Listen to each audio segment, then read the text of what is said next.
This week, we got two videos that we're going to be taking a look at. One diving into the G-Wagon deduction, and another talking about just systematic savings from one of the world's best entrepreneurs and businessmen out there. So, Fran, how are we doing today? Doing good, man. Yeah, so second episode of our reaction series. First one went really well. We got a lot of positive feedback. People like seeing these viral gurus talking about different stuff financially related, but naturally everyone always has questions. Hey, is this legit? Is it fake? What can I trust? So we're going to continue with this series and keep diving into, hey, what's real? What should you focus on? And, what's BS out there? All right, so let's take a look at the first one, Fran. This is the one you came across from Mr. Wonderful. So let's dive into this. You take 10% of your paycheck every 2 weeks, 10%. Whatever it is after tax, whatever you got, and take 10%. Force yourself to do that. That's after you've paid off the credit card debt, because that's the one you're guaranteed to make 21% because you're paying off something that's charging you 21%. You want to do that. And this whole idea of this 10% is not into the savings account. Yes, you can have some cash around. You need to have some cash. Generally, 90 days worth of your living expenses is a nice little safety net in case of catastrophe. But you start investing. You get indexed into the market, that's what it's called. And you get a basket of stocks and it works for you. Really, really important. These are not complicated things to do. It's the discipline of doing them that's so hard. Saving 10% every week, once you get in the groove and you start to watch how your money grows right on your phone, that's interesting. All right, so three main things he highlighted there. Number one, pay off your high interest credit card debt first. Number two, have 90 days of cash. And then number three, invest 10% of your biweekly paycheck into some index fund. Now, if you're just getting started out in your personal finance journey, these three things are a fantastic starting point for you. No doubt. By paying off your high interest credit cards, you're essentially getting a guaranteed 20% ROI, which he alludes to that we'll dive into later. By having 3 months of expenses in your emergency fund, you're obviously setting yourself up to avoid any sort of disaster, and then we'll get into the actual numbers of this, but by investing just 10% every paycheck, it's very possible for you to become a millionaire over time if you start early enough. So let's just start first with the credit card aspect. So, why is it so important to pay off those high interest credit cards early?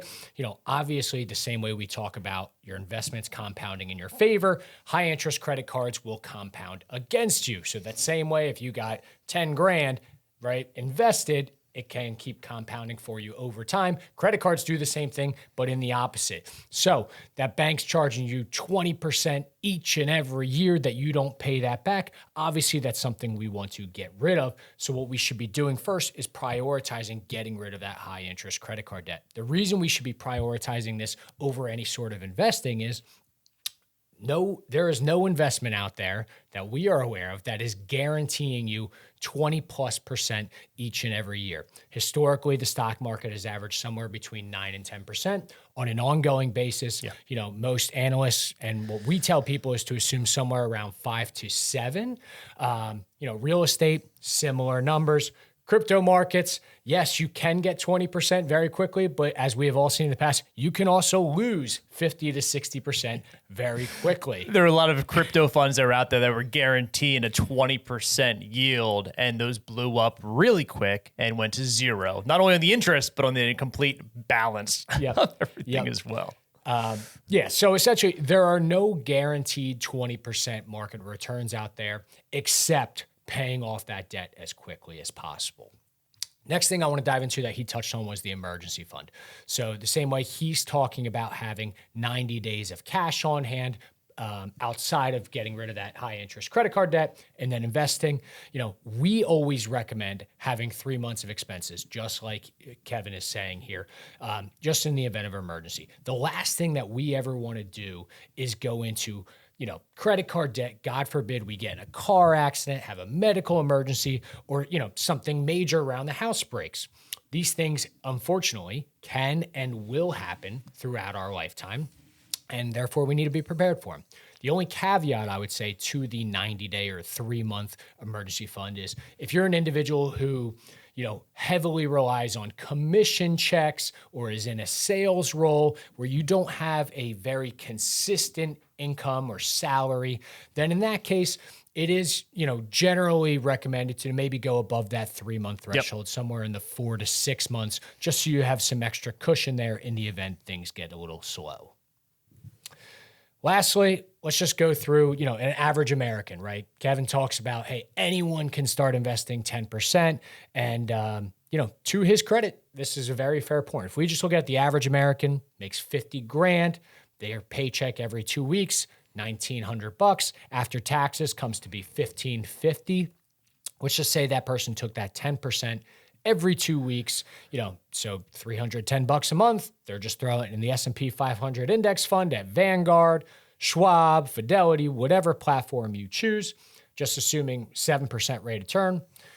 5 years, you could have 22 grand saved. Within 10 years, 53 grand. 20 years, 150 grand. 30 years, 360 grand. And then in 40 years, you could have $770,000 saved just from your $155 every 2 weeks, assuming you never make any more money and increase those contributions. So it's really incredible. Now, what's obviously much more likely is if you're the average American today, you're in your 20s, 30s, and you're at that starting point, you're probably going to make a lot more money over the course of your lifetime. And even if you just stuck with that 10% number and you just rose as your salary rose, obviously it can make a significant impact on your financial future, where just having that discipline, automation, and strategy of just doing the 10% can and probably will, if you start early enough, get you to be a self-made millionaire.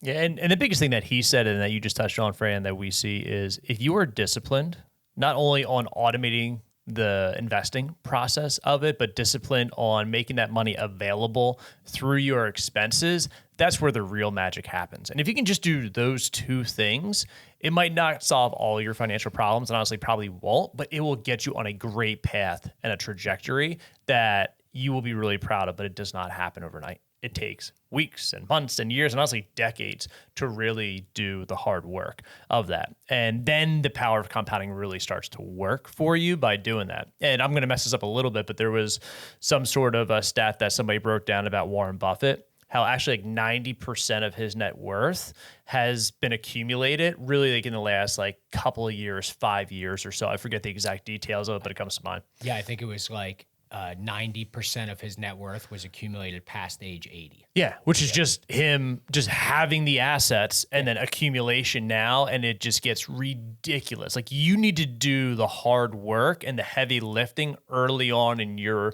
money building and investing journey. And then by time you get decades down the road, it is doing all of the work for you, or at least the majority of the work. Yep, and you actually had a great tweet about this the other week, or it might have been like this week, something along the lines of, hey, the financial decisions you made 10 years ago are either benefiting you today or hurting you today, no doubt. There's no middle ground. And that's exactly what we're talking about today. By starting investing today, you're going to be, even if we just look at these numbers, you invest $155 every 2 weeks, $155 every 2 weeks. In 10 years, you could either have 50 grand, or you could probably keep putting it off, do the same things you're doing, and then you want to start saving in 10 years.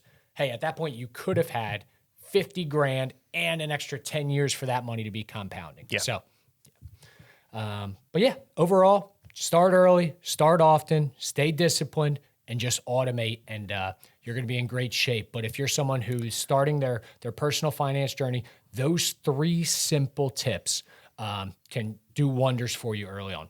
Get rid of your high interest credit card debt. Just get that 3 months of essential expenses in your emergency fund, and then just start saving 10% every 2 weeks. Love it. Love it. So in honor of tax season just wrapping up, I'm going to be playing a clip here regarding the G-Wagon or the Land Rover deduction, also known as the Section 179 tax write-off in the IRS code. So let's get into this one. Why do all rich people drive Range Rovers? Well, are you rich and going to buy it? No. Then why are you asking? Bro, I'm just kidding. You see, under Section 179, you can write off any car that weighs over 6,000 pounds and is used for business more than 50% of the time. So the Range Rover weighs over 6,000 pounds and the rich buy it through their businesses so that they can write it off as an expense and pay less taxes? Yeah, and you don't just have to buy a Range Rover. Here's a list of some more cars that qualify for this deduction. Whoa, who do you even learn all this from? I just follow Milan. Now, listen, everything that this guy said in this video is accurate to my knowledge as of today, the IRS code, and this is not tax advice, but this is why I do not use this G-Wagon Land Rover Section 179 deduction. To his point, you need to use this vehicle more than 50% of the time. And generally speaking, driving from your home to the office does not qualify as business use for your routine transportation. So for me, living a mile and a half down the road from our office, I can't use those miles. And also, Fran, as you know, most of our clients come to our office to see us, or we're meeting with them via Zoom. So I'm not traveling to use my car for business purposes. So that's one thing right off the bat. I can't even really qualify or justify using it. And the other piece of this is you get a tax deduction for the cost of the car over 5 years, or depreciation all up front for a tax write-off of that, but you still have to pay for the car. Right. So even if you have a $100,000 car and you can write off 30% of it, you're still paying for a $70,000 car. You know what a much better arbitrage for me is? My paid off 2014 Jeep Grand Cherokee. Yep. Right. So no expense, fully paid off. Now I get to take home, in theory, that extra money out of the business instead of putting it towards a car. So those are the two reasons why I do not use this deduction. Is because I don't use it for more than 50% of the time to go drive around to see our clients or travel. And honestly, I just don't want to pay for a $100,000, $70,000, or $50,000 car for that matter. Like, the economics just do not work out in my favor for that. Yeah. Well, I mean, literally the first thing I thought of as you were talking through that was like my own situation. I was like, oh, I want a truck when I just recently, got a car back in 2022. What did I get? I got the Ford Maverick. It was $26,000. It's a tiny little truck, which is all I need. Like, we work in finance. I'm not a construction worker. But in theory, if I wanted a big truck, it would have cost me $60,000, $70,000, $80,000. And then you think, you could put it through, it's a business expense, right? You get that 30% discount on $75,000. It's still a $55,000 truck compared to a $26,000 truck. You're still paying an extra $30,000. That's not even including the interest rates, the gas mileage, all the stuff that goes into it. So don't just buy something that you're going to spend way more money on just because you're like, oh, well, I get to write off a little bit of it. Yeah, exactly. Yeah, you save 30%, but you're still you still got to spend the money. Yeah. Right. So now listen, if you need a car and you can justify it for business use it more than 50% of the time, and it does qualify 100%. Take advantage of this. But just because you can get the deduction doesn't mean you should spend a lot of money to go get it. But for businesses, and really the Section 179 deduction, as far as I'm aware, is really not designed for two financial advisors to buy a Range Rover and a G-Wagon and go drive around and see their clients. And that's not really the essential reason this was created. It was really created for my buddy who owns a landscape company. Yeah. He's got to buy a lot of equipment to operate his business. Dump trucks, machinery, all that stuff. So this was really created for really a guy like him to go out and say, yeah, I can go buy a truck to operate my business, get a really nice deduction on it up front to free up some cash flow to help him operate the business, because he is rolling through machinery and equipment and vehicles on a regular basis to make sure that they can have the best equipment to put the best product out there for it. That's really why it was created in the first place. But there's other great uses for it too, like this. But I guarantee you the IRS, when they created Section 179, I was like, what would be great? If some lawyers and advisors and real estate agents could drive around Range Rovers and G-Wagons, that's not it. You can justify it based on the rules, but it's painted around the lines a little bit on this and a little bit sensationalized in this video. Yeah, and it's certainly a blessing and a curse in a way, right? Like you were talking about, construction guys, landscaping, for them, they need this in order to, to help their business operate. It makes them more profitable. It's great. But, if you're talking lawyers, finance guys, all of a sudden, it's kind of a curse in disguise where all of a sudden, hey, you're spending an extra $50,000, $60,000, $70,000 on a car you don't really need just to get advantage of this. It's like people can fall into that trap quickly. And we try to talk about, living frugally. Obviously, drive a car you want. So if that's the car you want anyway, go ahead, but don't just justify spending an extra 20, 30, 40 grand on a car just because you think then all of a sudden you get this this code 179 deduction. Yeah, and I was an idiot at one point in my 20s and was doing good at work and bought a Mercedes, right? I love that car, though. It was a terrible purchase, but at E350 Sport, I loved it.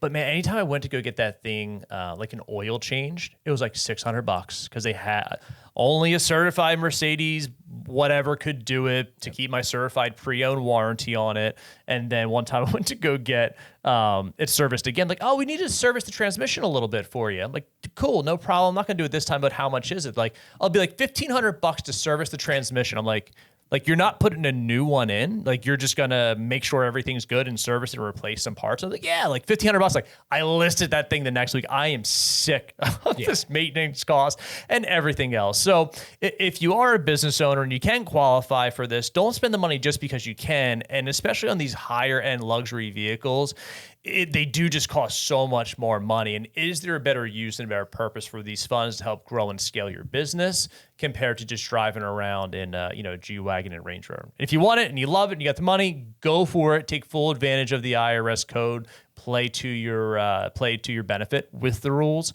but don't go out and just buy something simply because you're entitled to doing it. Yep. Couldn't agree more. Cool. So that wraps things up here for this week. If you do see a video or you do see a clip that's interesting to you, and if you want to know if it's dialed in accurate or how we're actually using it in our own personal financial lives, feel free, send it over. We'd love to share our insights and opinions with you. Absolutely. Thanks, everyone, for tuning in. Hope you enjoyed, and we'll see you in the next one. All right.